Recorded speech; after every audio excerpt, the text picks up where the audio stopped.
What up, you guys? Mr. Money1235 here again for the 7th review of my classic album review series, Queens of the Stone Age, Songs for the Deaf. Now, some people might be thinking that I'm stretching out the term classic album a whole lot. It's not like you walk into retro shops and see this album cover on t-shirts and shit like that. But I will say it's their most popular album in their entire discography. So that's gotta count for something, and it's the reason I'm including this in this series.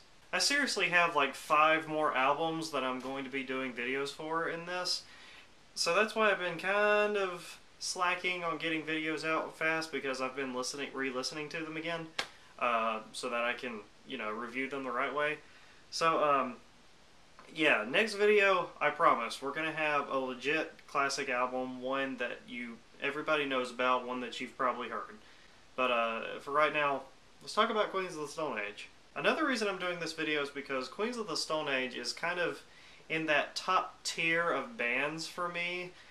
Bands that have stuck with me for the longest time. This includes bands like Gorillaz and Blur and Green Day.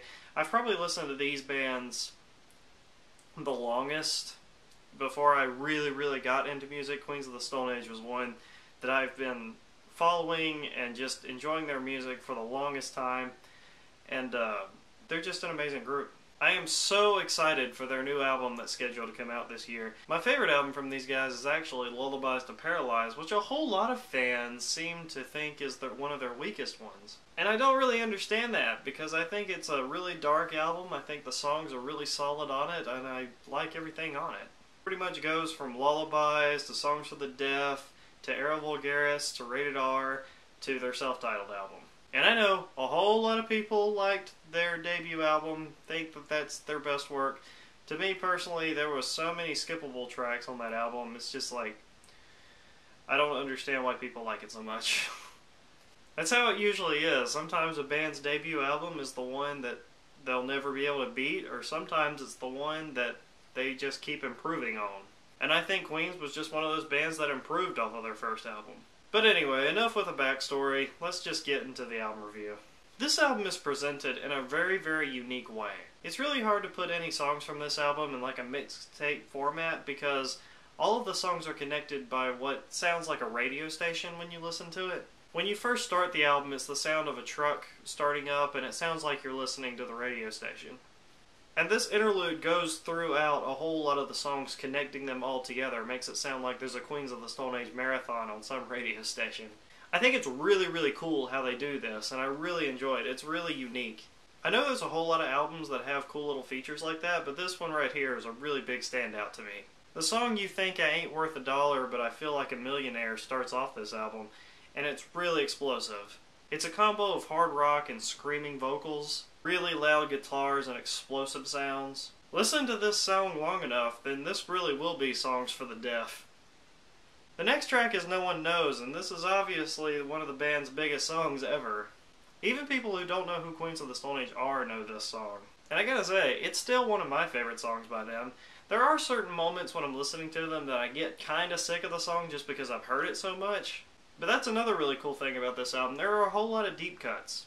Like the song First It Giveth, for example, the next song on this album. I've seen the band do an acoustic cover of this song, and I think it goes really great both ways. And then Song for the Dead is the next song. Man, that freaking guitar riff. Jeez. I fucking love that shit. Oh my god, it's so hardcore. Fucking solo on that song, oh my god, it's so hard, it's so dark, it's just rocking. I fucking love this song. I should have mentioned that before. Queens of the Stone Age is a very dark band. A whole lot of their songs have this kind of eeriness about them, which is why I love Lullabies to Paralyze so much. I think it does this a whole lot better. But at the same time, I think Songs for the Deaf has its little elements of creepiness to it as well. Like the song God Is in the Radio off this album. It just has these little interludes in it, and it's just like, it just sends chills down your spine. It's really creepy, kind of. And then of course we also have Go With The Flow on this album, which is another really popular song by the band. And then there's a whole lot of personal favorites in there for me off of this album too.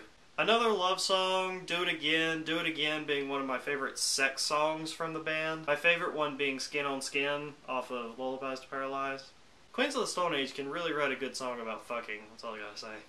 And then there's a cool little hidden track after the very last song on the album called Mosquito Song. It's this really cool little acoustic type thing that uses a whole lot of instrumentation in it. Anyway, long story short, this is a really great album. Queens of the Stone Age are a really great band. If you haven't got into them, you really need to listen to a few songs. It's got some of their biggest hit songs on it, and it's also a really good introduction to try to just get into their sound, period.